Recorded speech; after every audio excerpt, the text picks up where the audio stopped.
안녕하세요. 스포츠고니의 김민곤입니다. 오늘은 다가오는 저녁에 치러질 KBL 3경기 분석으로 준비해보았습니다. 무엇보다 지난번 KBL 3경기 분석도 좋은 결과까지 도달했던 만큼 조금은 분석에 있어서 저에게도 자신감이 생겼기에 준비해보았는데요. 여러분들께서도 보시는 분석이 조금이나마 도움이 되셨으면 좋겠다고 생각했고, 보시는 분석이 조금이라도 도움되셨다면 구독과 좋아요 한번 부탁드리면서 오늘의 승부식 30회차 KBL 3경기 분석 지금 바로 시작해보도록 하겠습니다. 먼저 오늘의 첫 번째 경기인 서울삼성과 원주DB의 맞대결입니다. 홈팀 서울삼성은 최근 8경기 연속 승패를 반복하는 등 퐁당퐁당의 모습을 보여줬고 좀처럼 흐름을 이어가지 못하고 있다는 얘기라 할 수 있는데요. 하지만 지난 9경기를 기준으로 5승이나 챙겼다는 점은 박수받아 마땅합니다. 현재의 전력으로 거둘 수 있는 최대치의 농구를 하고 있다고 생각되었으며 일단 지난 4일 가스공사에게 75대 81로 패하면서 아쉬움이 커졌고 이원석과 이정현 그리고 코번이 모두 살아났음에도 불구하고 니콜슨이 결장한 가스공사에게 덜미를 잡혀버리고 말았으며 전체적인 슈팅에서의 효율을 반드시 개선하는 것이 급선무라 할 수 있는 서울삼성입니다. 원정팀 DB는 최근 9경기에서 8승 1패를 기록하는 등 승승장구하고 있습니다. 지난 가스공사와의 경기에서는 매우 고전했고 결국 패배 직전까지 내몰렸다가 75대 74로 신승한 바 있습니다. 중요한 것은 어쨌든 이기고 있다는 점이며 알바노와 강상재는 정규리그 MVP 집안 싸움을 하고 있을 정도로 좋은 폼을 유지 중입니다. 사실 디드릭 로슨에게 주어도 무방한데 외국인 용병에게는 투표할 수 없는 이상한 규정 때문에 어쩔 수가 없다고 보여졌고 삼성의 이원석과 코번은 DB의 트리플 포스트 앞에서 고전할 수밖에 없고 삼성의 이정현도 이제는 지칠 때가 되었다고 보여졌기에 이번 경기는 DB가 생각보다 쉽게 풀어갈 수 있는 경기라고 보여졌습니다.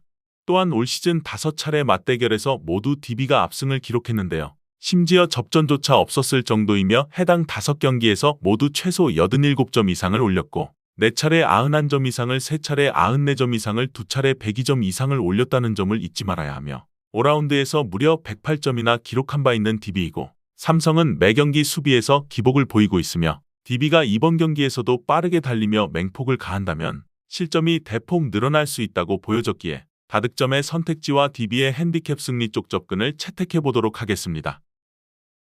수원 KT는 7연승을 달리는 등 가파른 상승세를 탔지만 최근 주말 2연전에서 모두 패하면서 상승세가 허무하게 끝나버렸습니다.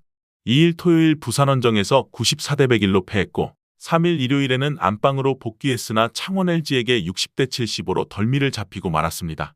백투백의 체력적 부담을 이겨내지 못했다는 점이 아쉬웠고 그런 점에서 볼 때 이번 경기는 승산이 높다고 느껴졌는데요. KT는 무려 사흘간 안방에서 푹 쉬고 나오게 된 상황이며 반면 부산 KCC는 하루 걸러 하루 경기할 뿐만 아니라 원정에서 3연전째이기 때문에 비교적 피로가 상당히 쌓여있는 상태인 것도 KT에게는 호재라고 할 수 있습니다.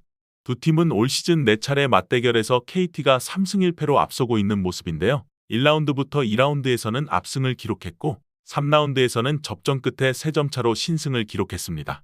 지난 2일 부산에서 열린 4라운드 맞대결에서는 KCC가 안방에 2점을 등에 업고 승리를 기록했습니다. 그러나 며칠밖에 지나지 않았지만 상황이 많이 달라졌습니다. KCC는 최준용과 송교창이 향후 2주간 부상으로 출전할 수 없게 되었습니다. 설상가상으로 스케줄이 너무 타이트한 감이 있고 3월 2일부터 7일까지 6일간 4번째 경기를 치르게 되고 단체로 체력방전을 일으켜도 전혀 이상하지 않을 것이라 생각되었기에 KT의 우세를 점치는 게 당연하다 생각되는 매치였습니다. 이번 경기는 역시나 다득점을 택할 수밖에 없다고 봅니다. KT는 최근 10경기에서 평균 86.8점을 기록하며 83.7점을 허용했습니다. LG와의 2경기에서 모두 60점대에 그쳤는데 해당 2경기를 제외하면 평균 득점은 90점이 넘는 정도이며 KCC 또한 최근 3경기에서 2차례나 101점을 기록하는 등 놀라운 화력을 발휘해준 바 있습니다.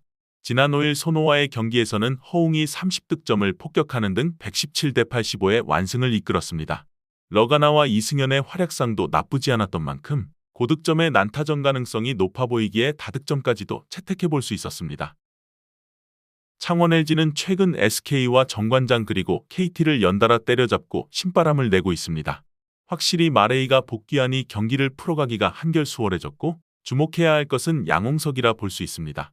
국가대표팀 일정으로 인해 컨디션 난조를 보여왔는데 지난 KT전에서 20점과 8개의 리바운드를 기록하며 화려하게 부활하는 데 성공했습니다. 이제도 또한 14득점과 9개의 어시스트를 올렸습니다. 마레이는 6점과 9개의 리바운드에 그쳤지만 수비에서의 영향력은 단연 압도적이었습니다. 이관희와 구탕의 에너지 레벨 자체도 굉장히 높았다고 볼 수 있습니다. 두 팀은 이번 시즌 5차례 맞대결에서 LG가 3승 2패로 우위를 점했습니다. 가장 최근 맞대결은 지난 2월 10일이었고 당시 LG는 원정의 불리함을 극복하고 87대 80으로 승리했습니다. 니콜슨이 컨디션 난조로 2분 50초밖에 뛰지 못했고 마레이는 아예 결장했었습니다. 양팀 모두 1옵션 외인 없이 붙었고 LG가 국내 선수 우위를 바탕으로 승리했다는 얘기입니다.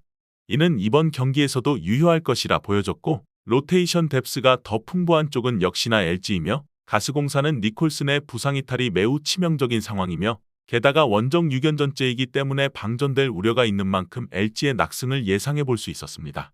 대구가스공사는 최근 4경기에서 3승 1패를 기록했는데요. 패했던 유일한 경기는 디비전이었는데 당시 고작 75점만을 허용하고 한 점 차로 패하는 등 거의 차이가 없는 경기력을 보여준 것이 대단히 인상적이었습니다. 또한 최근 4경기에서 모두 75점 이하로 상대를 묶었을 만큼 훌륭한 수비를 보여줬습니다.